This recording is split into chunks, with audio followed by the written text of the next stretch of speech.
Well, I feel like motherhood is like one of the hardest jobs, and like that moms don't always get a lot of the credit. Or maybe it's like, Yeah.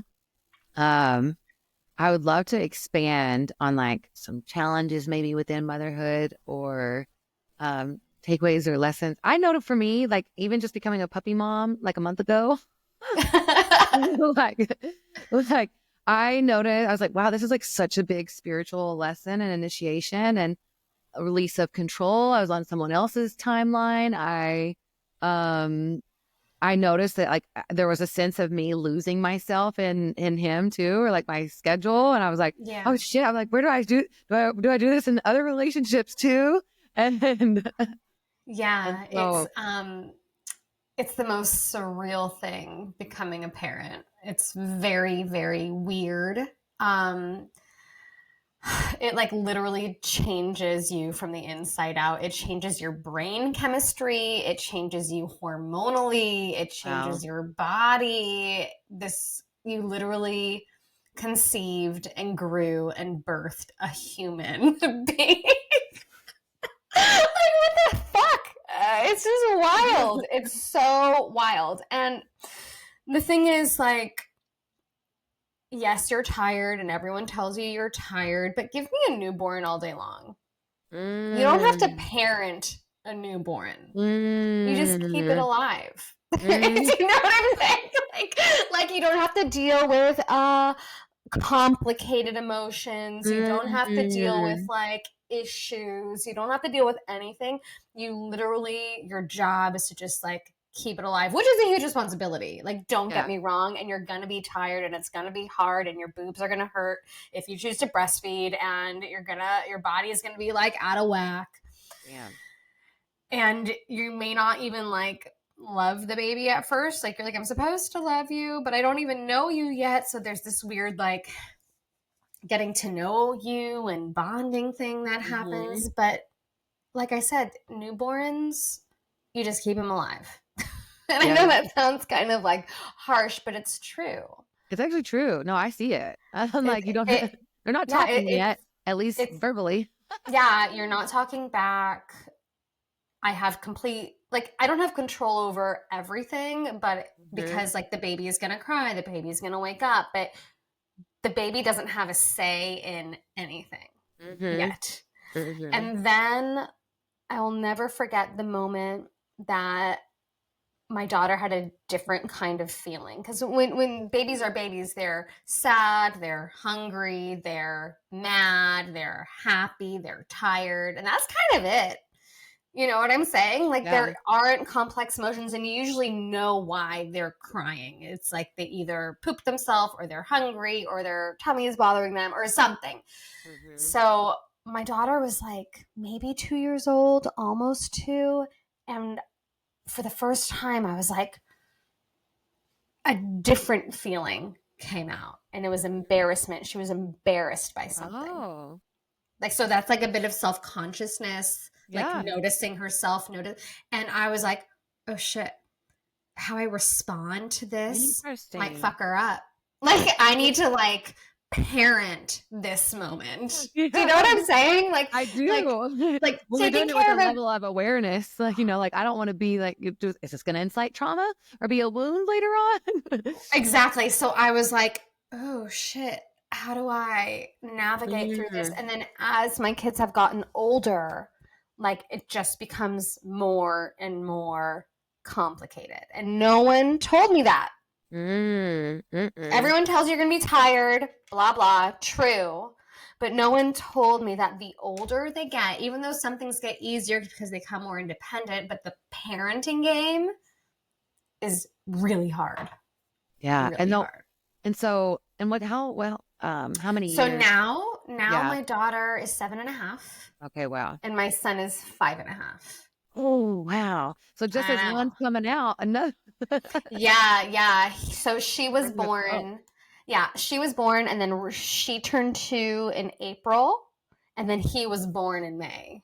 Oh, wow. So I literally had two babies at home, and but did it, dealt with it, handled it, and then COVID hit, and I was like, I'm Mm. home with two little children, and the world is shutting down. And then we moved to Ventura, and so I put all my energy, like moving was my project, like selling our house and getting this house and remodeling and doing all that became my focus.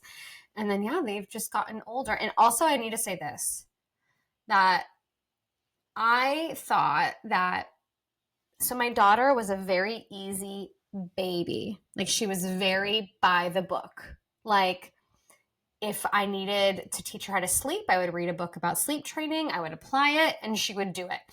Potty training, read the book on potty training, followed the steps. She did it. And she's very by the book. And I was like, I got this parenting thing down. Yeah. And then my son doesn't give a fuck. Like nothing worked at all. He is not by the book.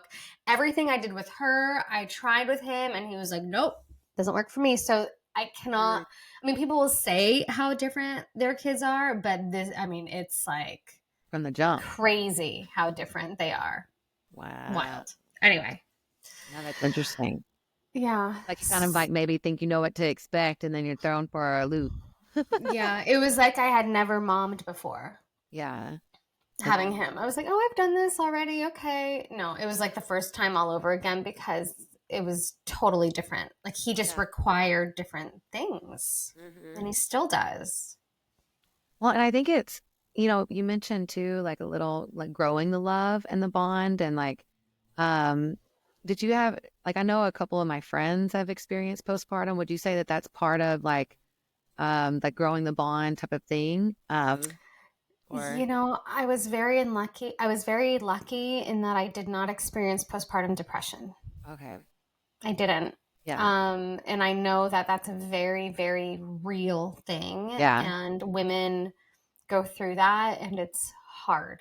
Yeah. It's really hard. For me, this is going to sound weird. I loved my son more earlier than I did my daughter. Like it took me a while to like grow the love with my daughter, and I think it's because I didn't know the love of being a mom yet. Like it was totally brand new. And then with my son, I already knew that love, like what a mom has with her child, and so I had that sooner with him. Yeah. Well, I feel like the timing of it too, it's like, and like grief is coming up again too. It's like a dying of, you know, our transition period from, okay, pre-mom, Talia, then mom, Talia, you know? So I feel like there's definitely like, you're not only getting used to being a mom, but you're also like saying goodbye to a certain part of yourself to welcome in this new beautiful thing. But it is like, so you're like navigating that at the same time as becoming a mom, whereas like, yeah, you already had like the mom thing like locked in. Yeah. So let me find him a toy real quick. Yeah. And you actually don't realize that it's happening when you're in it. Yeah. That you're going to change so profoundly as a person. Because when your kids are little, like really little, they become everything. Like they rule all of it. I mean, you said it a little bit with the puppy, and with a baby, it's the same thing where you are in it. They are your priority. You don't even have to think about it. For me, it was totally innate, like this. And so I became, and like they're feeding off of you too. So you're like, I am a part of this baby. Yeah. This is my job right now. Like who I was before totally went away. Like, but I wasn't even aware of it until when the baby becomes a little bit older, like 2, and they don't need you as much. Like they're getting a little bit more independence. And then it's like, wait, who am I? Like, what just happened to me? What? And so there is a rediscovery of self after having a child, or at least it was for me. And then it happened again with the second, and it was totally different. Wow. Yeah. And I feel like, and my youngest is 5, and I feel like I'm still like trying to get back to myself and learning myself again and rediscovering who I am now. And I'm 40. Yeah. That's weird. I mean, in some ways we can always do that, right? Because we're always changing, I think. And or like maybe I don't know, like does someone, if I'm trying to get back to a piece of me, like does she even exist anymore? You know, Yeah. or like Yeah. or giving ourselves permission to change or evolve too. Like I know what I wanted now is not what I wanted at certain points in my life. Like even speaking to like monogamy or partnerships, I toyed with the idea. I'm like, I have a lot of love in my heart to give. Am I polyamorous? And I like looked at it a little further and I'm like, no, actually I just think I had commitment issues. Or I was scared of getting hurt, you know? Yeah. So Yeah. and so that it has shifted over time, or maybe I want, monogamy or monogamish. I don't know. Right now I know I'm single AF with It's my pup. yeah, uh, polyamorous, that's the word. I guess so. Um, I also have a lot of love to give. Yeah. And I'm also a very flirty, friendly person. And I was like, could I be in an open relationship? But then it goes both ways. Like it can't just be you. And then I imagined my husband like Yeah. being open, and I was like, absolutely not. No Yeah. way. No fucking way. Like I was not okay Yeah. with that at all. And then like here's the other thing about me, like the thought is more exciting than the actual Yes. doing. Yeah. Like it can be an awesome fantasy. Yes, yes. Or even like I don't know, sex to me is like so like it's so special. And like to just I don't know, I wouldn't want to just like let anyone inside me. Yeah. Yeah. No, I feel like I've gained more reverence and consider it more sacred now versus like in my youth. Same. Yeah. Yeah. No, I'm like, it is special. It is a damn privilege. Yes. Yes. I And it's mean, that's fine. like, yeah, those are like bodies coming together. Yeah. And like, I don't, it's to me, it's like a mix of energies too. And so it's like, I don't want to mix this with anybody's energies, Right? you know, be a Yeah. little bit more discerning about who's all up in my hootenanny is, someone calls that I love. Big bunny. Oh my gosh. Funny. I can't even imagine having sex with someone else. Yeah. I can't. I like don't even want to. Maybe that's I don't, boring, but I don't know. I don't know if it's boring. Just you. Yeah. And then, no, I was thinking about something. It kind of reminded me though of my friend, who had gone, like he was a heavy drinker for a long time, and then he went sober, and he's like, I had to relearn. It's like, did you know, like sober sex is a thing? and, and I just remember like hearing that story and just being like, oh, that's interesting. I never looked at it through that lens.